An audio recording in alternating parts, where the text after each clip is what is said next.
유대교, 기독교, 그리고 이슬람. 언뜻 보면 정말 너무나도 다른 종교들 같잖아요. 그런데 놀랍게도 이 세 종교의 뿌리를 쭉 따라가 보면 딱 한 지점에서 만납니다.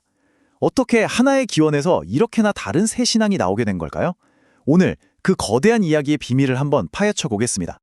이 세 종교는요, 각기 다른 시대, 또 다른 문화 속에서 태어났어요.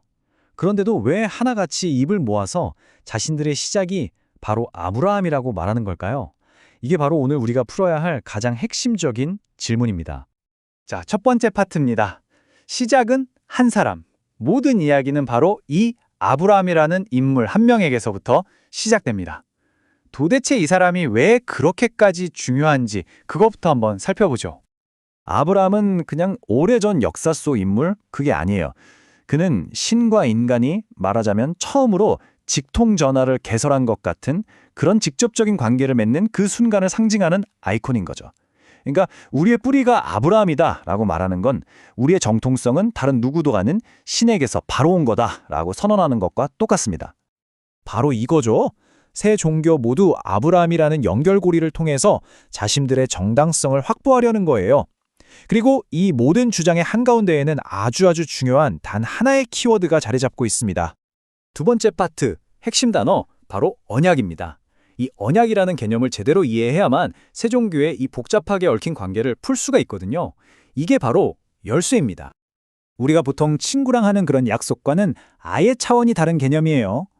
여기서 말하는 언약은요, 신과 인간 사이의 법적인 계약이면서 동시에 하나의 공동체가 어떤 정체성을 가질지, 또 역사 속에서 어떤 사명을 수행할지를 정하는 거대한 설계도 같은 겁니다.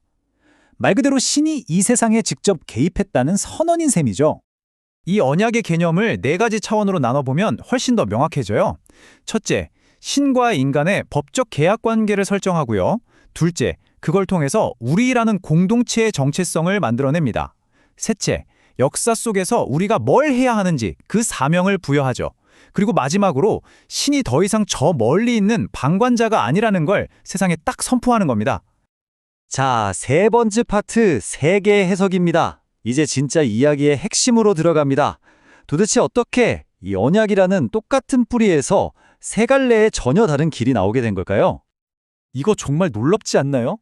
이 거대한 세 종교의 흐름이 알고 보면 신이 아브라함이라는 한 사람에게 했던 그 단 하나의 약속에서부터 시작됐다는 사실 말이에요. 어떻게 같은 출발점에서 이렇게 다른 길이 생겨났을까요? 그 비밀은 바로 아브라함 언약의 세 가지 핵심 요소에 있습니다. 세 종교는 모두 땅, 후손, 그리고 복이라는 공통된 이야기의 뼈대를 그대로 공유하고 있거든요. 여기 보세요.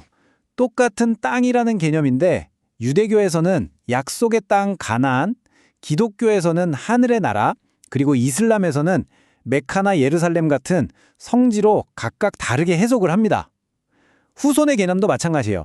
혈통 중심의 이스라엘 민족에서 믿음만 있으면 누구나 될 수 있는 공동체로, 그리고 움마라는 영적인 공동체로 그 의미가 확장되죠. 복의 의미도 율법을 지키는 것에서 보편적인 구원으로, 또 신에게 순복하는 것을 통한 축복으로 달라집니다. 그러니까 같은 뼈대에다가 전혀 다른 살을 붙인 셈이죠. 바로 여기가 첫 번째 거대한 분기점입니다. 유대교가 신의 선택을 받은 특정 혈통, 이걸 굉장히 강조한다면 기독교는 믿음만 있으면 혈통과 상관없이 누구든 이 언약의 일부가 될 수 있다고 선언해버리죠. 굉장히 배타적이었던 언약이 보편적인 언약으로 재해석되는 아주 극적인 순간이에요. 기독교와 이슬람의 차이도 정말 흥미롭습니다. 기독교는 예수를 통해서 아브라함의 언약이 완성되었다고 보는 반면에 이슬람은 아브라함이 보여준 그 순복의 신앙이야말로 원래의 가장 순수한 형태이고 우리는 이걸 다시 회복해야 한다고 보는 거죠. 유대교의 정체성은 이 한 문장으로 요약이 가능합니다. 신이 다른 민족이 아닌 바로 우리를 선택했다는 아주 강렬한 선민의식이죠. 반면에 기독교는 아브라함의 언약을 예수라는 인물을 통해서 완전히 새롭게 재해석합니다. 그 오랜 언약은 예수 안에서 드디어 완성되었다고 선언하는 거죠. 그리고 이슬람의 관점은 바로 회복입니다. 유대교와 기독교를 거치면서 원래의 순수함이 좀 변질되었다고 보는 거예요. 그래서 아브라함의 그 순수한 신앙, 즉 순복의 자세를 되찾는 것이 바로 우리들의 사명이라고 말하는 겁니다. 네 번째 파트, 왜 갈라졌는가? 좋습니다. 해석이 다른 건 알겠는데 이게 왜 그렇게 수천 년에 걸친 깊고 깊은 분열의 근본적인 원인이 되었을까요? 핵심적인 이유는 크게 세 가지입니다. 첫째, 언약을 다르게 해석하니까 신과 인간의 관계 설정 자체가 달라져 버렸어요. 둘째, 그걸 바탕으로 우리는 누구인가에 대한 각자만의 고유한 공동체 정체성이 만들어졌죠. 그리고 마지막으로 바로 이 차이점이 과연 누가 진짜 정통인가를 둘러싼 아주 치열한 경쟁에 불을 붙여버린 겁니다. 바로 이 지점이 정말 중요해요. 이런 신학적인 차이는 그냥 책 속에만 머무는 게 아니라 현실 세계에서 유대인, 기독교인, 무슬림이라는 아주 뚜렷하게 구분되는 정체성을 만들어낸 거죠. 우리는 누구인가? 이 질문에 대한 답이 완전히 달라진 겁니다. 이게 바로 수천 년 동안 이어진 팽팽한 긴장관계의 핵심입니다. 유대교는 우리가 원조다. 기독교는 아니다. 우리가 그 약속의 완성이다.